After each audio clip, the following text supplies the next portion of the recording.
ಪ್ರೀತಿಯ ವೀಕ್ಷಕರಿಗೆ ಶಂಕರಾನಂದ ಟಿವಿಗೆ ಸ್ವಾಗತ ಸುಸ್ವಾಗತ. ಇವತ್ತಿನ ವಿಡಿಯೋನಲ್ಲಿ ಸೆಪ್ಟೆಂಬರ್ ತಿಂಗಳ ಮಾಸ ಭವಿಷ್ಯ ಯಾವ ರೀತಿಯಾಗಿದೆ ಅನ್ನುವಂತಹ ಮಾಹಿತಿಯನ್ನ ತಿಳ್ಕೊಳ್ಳೋಣ. ಅದಕ್ಕಿಂತ ಮುಂಚಿತವಾಗಿ ಯಾರಾದರೂ ಶಂಕರಾನಂದ ಟಿವಿಯನ್ನ ಸಬ್ಸ್ಕ್ರೈಬ್ ಮಾಡ್ಕೊಂಡಿಲ್ಲ ಅಂದ್ರೆ ಅಥವಾ ಫಾಲೋ ಮಾಡ್ತಾ ಇಲ್ಲ ಅಂದ್ರೆ ಫಾಲೋ ಮಾಡಿ, ಸಬ್ಸ್ಕ್ರೈಬ್ ಮಾಡ್ಕೊಳ್ಳಿ. ಅದರಿಂದ ನೆಕ್ಸ್ಟ್ ಅಪ್ಲೋಡ್ ಮಾಡುವಂತಹ ವಿಡಿಯೋಗಳು ನಿಮಗೆ ನೋಟಿಫಿಕೇಶನ್ ಮುಖಾಂತರ ಬಂದು ತಲುಪತ್ತೆ. ಹೊಸ ಹೊಸ ಮಾಹಿತಿಗಳನ್ನ ತಿಳ್ಕೊಳ್ಳೋದಕ್ಕೆ ಸಾಧ್ಯವಾಗುತ್ತೆ ಅಂತ ತಿಳಿಸ್ತಾ, ಸೆಪ್ಟೆಂಬರ್ ತಿಂಗಳ ಮಾಸ ಭವಿಷ್ಯವನ್ನ ಗಮನಿಸೋದಕ್ಕಿಂತ ಮುಂಚಿತವಾಗಿ ಮಾಸ ವಿಶೇಷತೆ ಮತ್ತು ಈ ತಿಂಗಳಲ್ಲಿ ಬದಲಾವಣೆ ಆಗುವಂತಹ ಗ್ರಹಗಳ ಬಗ್ಗೆ ಮಾಹಿತಿಯನ್ನ ನೋಡೋಣ. ನೋಡಿ, ಈ ಒಂದು ಸೆಪ್ಟೆಂಬರ್ನ ತಿಂಗಳಲ್ಲಿ 4ನೇ ತಾರೀಕು 9ನೇ ತಿಂಗಳು 2024 ಈ ಒಂದು ದಿನಾಂಕದಂದು ಬುಧ ಸಿಂಹ ರಾಶಿಗೆ ಪ್ರವೇಶ ಮಾಡ್ತಾ ಇದ್ದಾನೆ. 16ನೇ ತಾರೀಕು 9ನೇ ತಿಂಗಳು 2024 ಕನ್ಯಾ ರಾಶಿಗೆ ರವಿ ಪ್ರವೇಶ ಮಾಡ್ತಾ ಇದ್ದಾನೆ. ಇನ್ನು 18ನೇ ತಾರೀಕು 9ನೇ ತಿಂಗಳು 2024 ತುಲಾ ರಾಶಿಗೆ ಶುಕ್ರ ಪ್ರವೇಶ ಮಾಡ್ತಾ ಇದ್ದಾನೆ. ಇನ್ನು 23ನೇ ತಾರೀಕು 9ನೇ ತಿಂಗಳು 2024 ಬುಧ ಕನ್ಯಾ ರಾಶಿಗೆ ಪ್ರವೇಶ ಮಾಡ್ತಾ ಇದ್ದಾನೆ.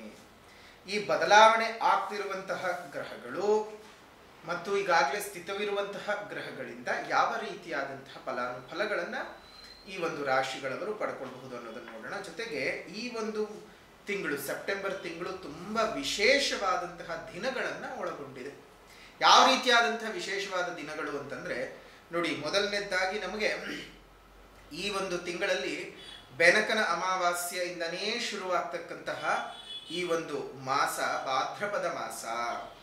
ಈ ಭಾದ್ರಪದ ಮಾಸದ ತೃತೀಯ, ಅದರಲ್ಲೂ ಚೌತಿ, ಪಂಚಮಿ ಈ 3 ತಿಥಿಗಳು ಬಹಳ ಅಂದ್ರೆ ಬಹಳ ಅತ್ಯುತ್ತಮವಾದಂತಹದ್ದು. ಜೊತೆಗೆ ನಮ್ಮೆಲ್ಲರಿಗೂ ಸಹ ಗಣೇಶನ ಹಬ್ಬ, ಗೌರಿ ಹಬ್ಬ, ಗಣೇಶನ ಹಬ್ಬ ಅಂತ ನಾವು ತುಂಬಾ ವಿಜೃಂಭಣೆಯಿಂದ ಆಚರಣೆಯನ್ನ ಮಾಡ್ಕೊಳ್ತೀವಿ.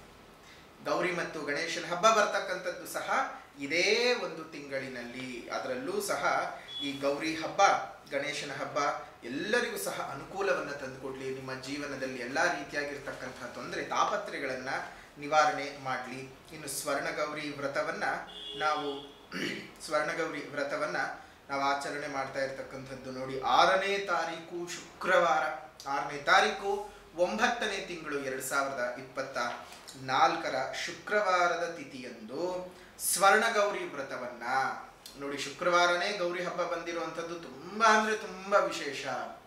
ಯಾರಾದ್ರೂ ನಿಮ್ಮ ಮನೆಯಲ್ಲಿ ಹೆಣ್ಮಕ್ಳು ಮದುವೆ ಮಾಡಿ ಏನಾದ್ರೂ ಕಳಿಸಿದ್ರೆ, ಅದೆಷ್ಟೇ ವರ್ಷಗಳಾಗಿರ್ಲಿ, ಇವತ್ತಿನ ದಿವಸ ನೀವು ಅವರನ್ನ ಮನೆಗೆ ಕರೆದು ನಿಮ್ ಕೈಲಾದಷ್ಟು ಬಾಗ್ನ ಕೊಟ್ಟು ಕಳಿಸಿ.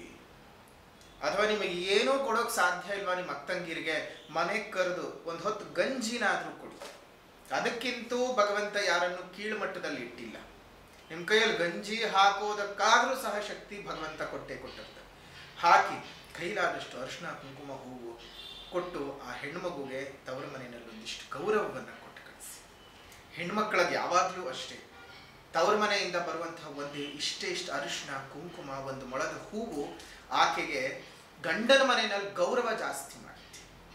ನಿನಗೆ ಯಾರಿದ್ದಾರೆ ನಿನ್ನ ತವರ ಮನೆಯಲ್ಲಿ ಅಂತ ಕೇಳುವಂತಹ ನಾಲ್ಗೆಗಳಿಗೆ ಅದು ಉತ್ತರವಾಗಿ ನಿಂತ್ಕೊಳ್ಳುತ್ತೆ. ಈಗಿನ ಕಾಲದಲ್ಲಿ ಹೆಣ್ಮಕ್ಳು ಬೇರೆ ಬೇರೆ ರೀತಿಯಾಗಿ ತವರ ಮನೆಯಿಂದ ಆಸ್ತಿನೂ ಬಯಸ್ತಿರ್ಬಹುದು. ಆದ್ರೆ ಒಂದು ಕಾಲದಲ್ಲಿ ಪಾಪ ಹೆಣ್ಮಕ್ಳು ತುಂಬಾ ತವ್ರ ಮನೆ ಚೆನ್ನಾಗಿರ್ಲಿ ಅಂತ ನಿಜವಾಗ್ಲೂ ತುಂಬಾ ಹರಸಿ ಹಾರೈಸ್ತಕ್ಕಂಥದ್ದು.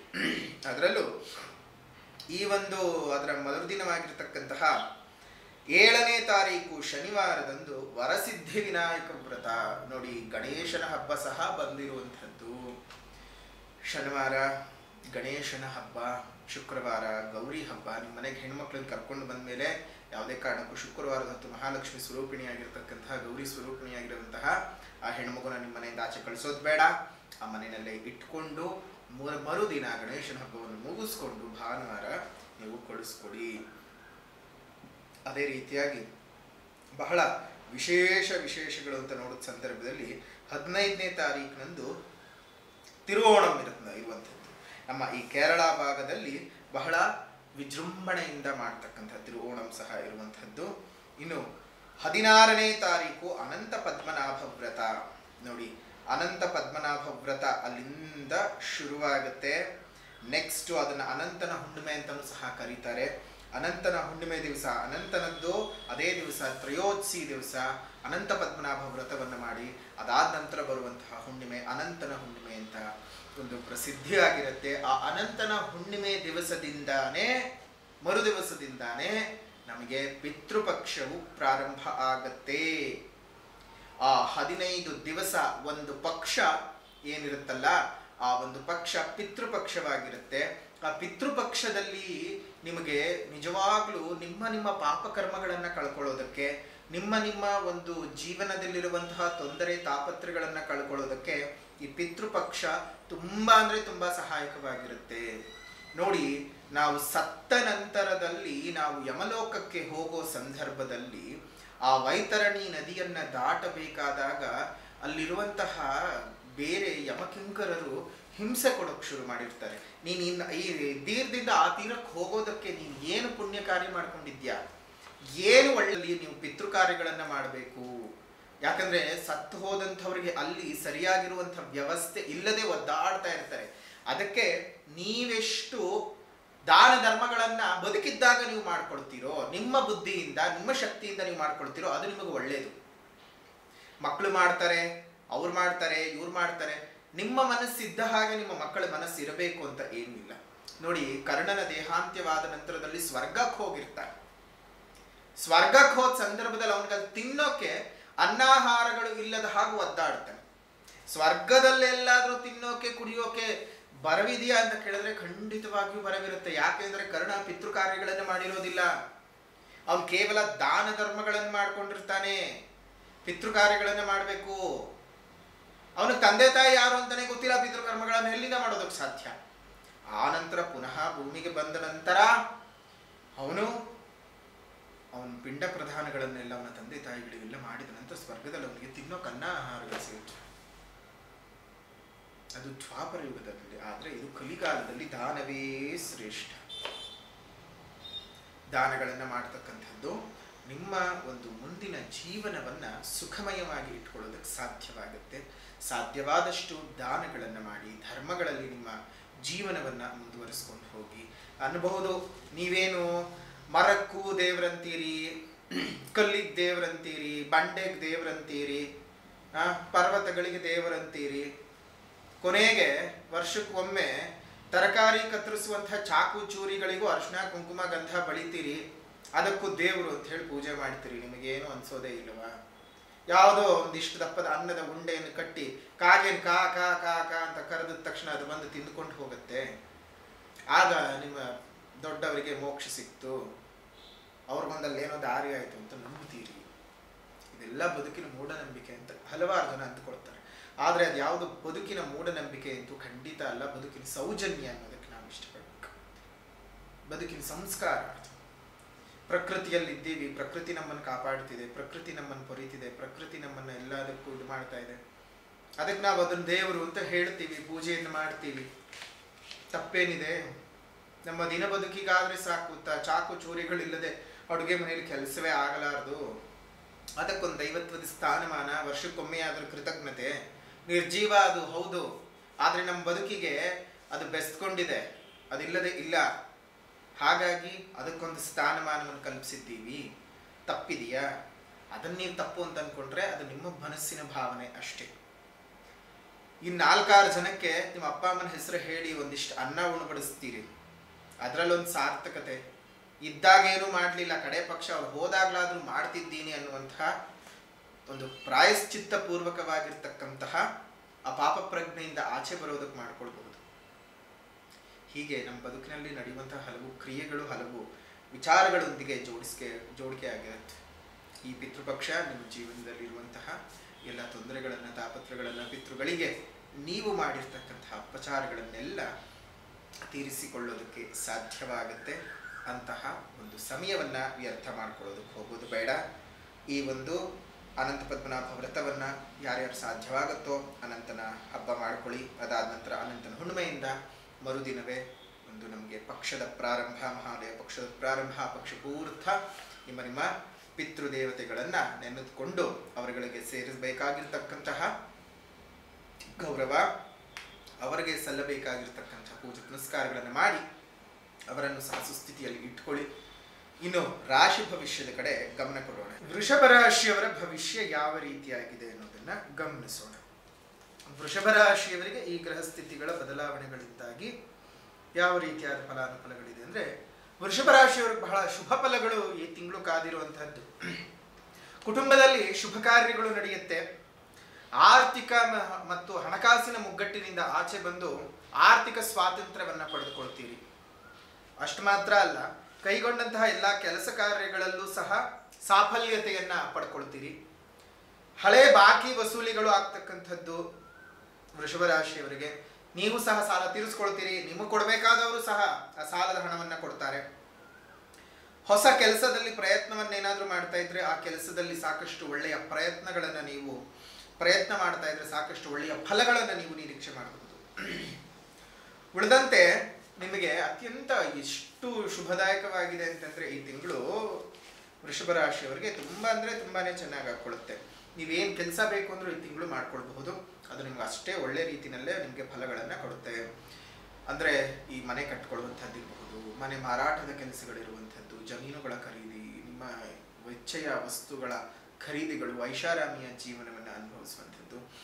ತುಂಬಾ ದಿವಸಗಳಿಂದ ಏನಾದರೂ ಬೇರೆ ದೇಶಗಳಲ್ಲಿ ವಿದೇಶಗಳಲ್ಲಿ ಕೆಲಸವನ್ನ ಹುಡುಕಬೇಕು ಅಂತ ಅಂದ್ಕೊಂಡಿರ್ತೀರಿ, ಆದ್ರೆ ಆ ಮಾಡೋದಕ್ಕೆ ಆಗ್ತಾ ಇರೋದಿಲ್ಲ. ಅಂತಹ ಒಂದು ಇದಕ್ಕೆಲ್ಲ ಈ ಒಂದು ತಿಂಗಳಲ್ಲಿ ನಿಮಗೆ ಒಳ್ಳೆ ರೀತಿಯಾಗಿರ್ತಕ್ಕಂತಹ ಬೆಳವಣಿಗೆ ಕಂಡು ಬರುತ್ತೆ.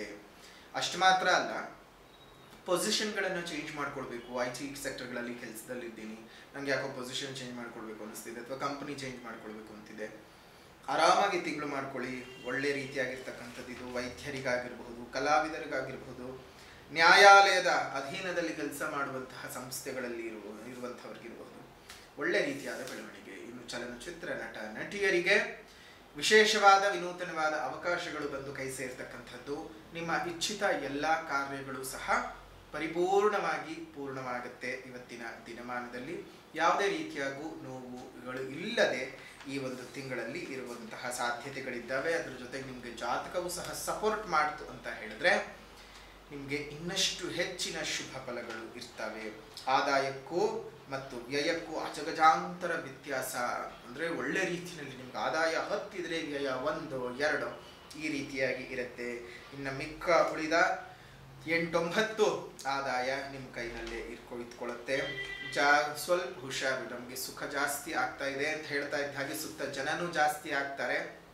ಆ ಜನರಲ್ಲಿ ಯಾರನ್ನು ಉಳಿಸ್ಕೋಬೇಕು, ಯಾರನ್ನ ಬಿಡಬೇಕು ಅನ್ನೋದನ್ನು ಮಾತ್ರ ನೀವು ಯೋಚನೆ ಮಾಡಿಕೊಂಡು ಆನಂತರ ನೀವು ಇದು ಮಾಡಬೇಕಾಗುತ್ತೆ. ಹಾಗಾಗಿ ಮೊದಲನೇದಾಗಿ ನೀವು ನಿಮ್ಮ ಸುತ್ತ ಬರ್ತಕ್ಕಂತಹ ಜನರನ್ನ ನೀವು ಯೋಚನೆ ಮಾಡಿಕೊಂಡು ಅದಾದ ನಂತರ ಯಾರನ್ನು ಇಟ್ಕೋಬೇಕು, ಯಾರನ್ನು ಇಟ್ಕೋಬಾರದು ಅನ್ನೋದನ್ನು ಯೋಚನೆ ಮಾಡಿ ನೀವು ಕೈ ಹಾಕೋದು ತುಂಬಾನೇ ಒಳ್ಳೆಯದು. ಯಾವ ಜನರು ನಿಮ್ಗೆ ಇವತ್ತು ಜೈಕಾರ ಹಾಕ್ತಾರೋ ನಾಳೆ ಅವರೇ ನಿಮಗೆ ಬಾಯಿ ಬಂದಾಗ ಬೈತಾರೆ. ಹುಷಾರು. ನಿಮ್ಮ ಸರಿ ತಪ್ಪಿದೆಯೋ ಸರಿ ಇದೆಯೋ ಅದನ್ನೆಲ್ಲ ಯೋಚನೆ ಮಾಡಿ ಅದಾದ ನಂತರ ಇವರು ನಿಮಗೆ ಒಂದು ಅರ್ಥ ಮಾಡ್ಕೊಳ್ಳಿ, ಬೈಯೋರ್ನ ಬೇಕಾದ್ರೂ ಜೊತೆಗೆ ಇಟ್ಕೊಂಡ್ಬಿಡ್ಬೋದು, ಆದರೆ ಮಾತು ಹೊಗಳ್ತಾ ಇರ್ತಾರಲ್ಲ ಅಂಥವ್ರ ಜೊತೆಗೆ ಮಾತ್ರ ಯಾವತ್ತೂ ಇರಬೇಡಿ. ಅದು ನಿಮಗೆ ಅಪಾಯಕಾರಿ, ಅದು ನಿಮಗೇ ತೊಂದರೆ. ಹಾಗಾಗಿ ನಿಮಗೆ ತೊಂದರೆ ತಾಪತ್ರಗಳನ್ನು ನೀವೇ ತಂದು ಹಾಕ್ಕೊಳ್ತೀರಾ. ಹುಷಾರು. ಶತ್ರು ಕಾಟಗಳು ಸ್ವಲ್ಪ ಜಾಸ್ತಿ ಆಗುತ್ತೆ, ಆದರೆ ಏನು ಯೋಚನೆ ಮಾಡುವಂಥ ಅವಶ್ಯಕತೆ ಏನೂ ಇಲ್ಲ. ಇದೇ ಒಂದು ಭೀಮನ ಅಮಾವಾಸ್ಯೆ ದಿವಸ ಮತ್ತು ಬೆನಕನ ಅಮಾವಾಸ್ಯೆ ದಿವಸ, ಭೀಮನ ಅಮಾವಾಸ್ಯೆನಲ್ಲಿ ಈಗಾಗಲೇ ತಯಾರು ಮಾಡಿ ಇಟ್ಕೊಂಡಿರ್ತಕ್ಕಂತಹ ಮೂಲಿಕೆಗಳು ಇದ್ದಾವೆ. ಇನ್ನು ಬೆನಕನ ಅಮಾವಾಸ್ಯೆಗೆ ಇನ್ನೊಂದಷ್ಟು ಶಕ್ತಿಶಾಲಿಯುತವಾಗಿ ಮಾಡುವಂಥದ್ದು ಸಹ ಇದೆ.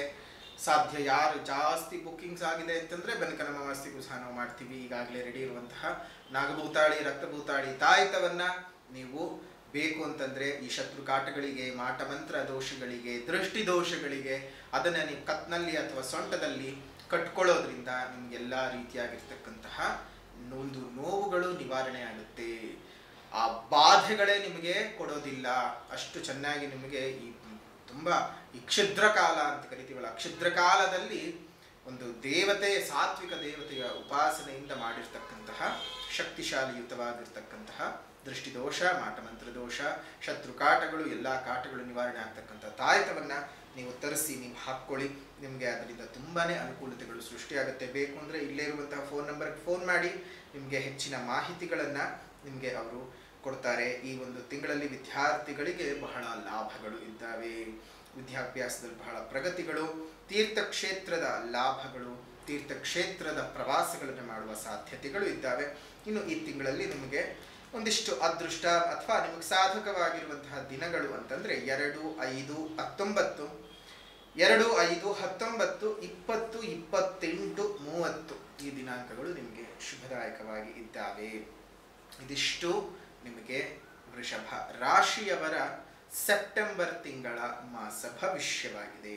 ಹಾಗಾದರೆ ಏನು ಪರಿಹಾರ ಮಾಡ್ಕೋಬೇಕು? ಗುರುಗಳೇ ಎಲ್ಲ ಚೆನ್ನಾಗಿದೆ ಅಂತ ಹೇಳಿದ್ದೀರಾ, ಮತ್ತು ಇನ್ನೇನು ಪರಿಹಾರ ಮಾಡ್ಕೊಳ್ಬೇಕು ಅಂದರೆ ಖಂಡಿತವಾಗಿಯೂ ಪರಿಹಾರ ಮಾಡಿಕೊಳ್ಳೇಬೇಕಾಗುತ್ತೆ. ಕಾರಣ ನಮಗೆ ಕೆಲವೊಮ್ಮೆ ಗೋಚಾರ ತುಂಬ ಚೆನ್ನಾಗಿದ್ರು ಜನ್ಮಜಾತಕ ಏನಾದರೂ ಸರಿ ಇಲ್ಲ ಅಂದ ಪಕ್ಷಕ್ಕೆ ನೀವು ಅದನ್ನು ಪರಿಹಾರವನ್ನು ಮಾಡಿಕೊಳ್ಳೇಬೇಕು. ಏನಪ್ಪ ಪರಿಹಾರ ಅಂತಂದರೆ, ನಿಮಗೆ ಈ ಒಂದು ಸಾಮಾಜಿಕ ಪರಿಹಾರ ಗಿಡಗಳನ್ನು ನೆಟ್ಟು ಪೋಷಣೆ ಮಾಡಿ, ಒಂದೊಂದು ಹಣ್ಣಿನ ಗಿಡಗಳನ್ನು ಒಂದು ಸುತ್ತಮುತ್ತ ಇರುವಂತಹ ಉದ್ಯಾನವನಗಳಲ್ಲಿ ಕೊಟ್ಟು ಪೋಷಣೆ ಮಾಡಿಸಿ, ನಿಮ್ಮ ಮನೆ ಮುಂದೆ ಮತ್ತು ಮೇಲ್ಭಾಗದಲ್ಲಿ ಒಂದೊಂದು ಸಣ್ಣ ಸಣ್ಣ ಕುಂಡಗಳಲ್ಲಿ ನೀರನ್ನು ಇಡಿ. ಅದೆಷ್ಟೋ ಪ್ರಾಣಿಗಳಿಗೆ, ಪಕ್ಷಿಗಳಿಗೆ, ಜಂತುಗಳಿಗೆ ಆಶ್ರಯ ಆಗುತ್ತೆ. ಅವುಗಳು ನೆಮ್ಮದಿಯಾಗಿ ಉಸಿರಾಡೋ ಹಾಗಾಗುತ್ತೆ, ನೀರು ಕುಡಿಯೋ ಹಾಗಾಗುತ್ತೆ. ಅವುಗಳ ಹೊಟ್ಟೆ ತಣ್ಣಗಾದಷ್ಟು ನಮ್ಮ ಬದುಕು ನೆಮ್ಮದಿಯುತವಾಗಿ ಇರುತ್ತೆ. ಯಾಕಂದರೆ ದೇವರೇ ನಮ್ಮನ್ನು ಹರಸಿ ಹಾರೈಸ್ತಾನಲ್ವಾ. ಹಾಗಾಗಿ ಇನ್ನು ಆಧ್ಯಾತ್ಮಿಕವಾದ ಪರಿಹಾರ ಅಂತ ಬಂದ ಸಂದರ್ಭದಲ್ಲಿ ರಾಜರಾಜೇಶ್ವರಿ ಪಂಚರತ್ನಂ ಸ್ತೋತ್ರದ ಪಠಣವನ್ನು ಮಾಡಿ ಅತಿ ಹೆಚ್ಚಿನ ಶುಭ ಫಲಗಳನ್ನು ನೀವು ಪಡ್ಕೊಳ್ಳೋಕೆ ಸಾಧ್ಯತೆ ಇದೆ. ಹಾಗಾಗಿ ದೇವರ ಸಂಪೂರ್ಣ ಅನುಗ್ರಹವೂ ಸಹ ಸಿಗುತ್ತೆ. ತಮ್ಮೆಲ್ಲರಿಗೂ ಸಹ ಶುಭವಾಗಲಿ. ವೃಷಭ ರಾಶಿಯವರ ಸೆಪ್ಟೆಂಬರ್ ತಿಂಗಳ ಮಾಸ ಭವಿಷ್ಯವನ್ನು ಇಲ್ಲಿಗೆ ಮುಕ್ತಾಯ ಮಾಡೋಣ. ವಿಡಿಯೋ ಇಷ್ಟ ಆದರೆ ಲೈಕ್ ಮಾಡಿ, ಶೇರ್ ಮಾಡಿ, ಕಮೆಂಟ್ ಮಾಡಿ. ಮುಂದಿನ ವಿಡಿಯೋನಲ್ಲಿ ಭೇಟಿ ಮಾಡ್ತೇನೆ. ಅಲ್ಲಿವರೆಗೂ ನಮಸ್ಕಾರ. ಲೋಕಾ ಸಮಸ್ತ ಸುಖಿನೋ ಭವಂತು, ಸಕಲ ಸನ್ಮಂಗಳಾನಿ ಭವಂತು, ಸರ್ವೇ ಜನಾಃ ಸುಖಿನೋ ಭವಂತು, ಸಮಸ್ತ ಸನ್ಮಂಗಳಾನಿ ಭವಂತು.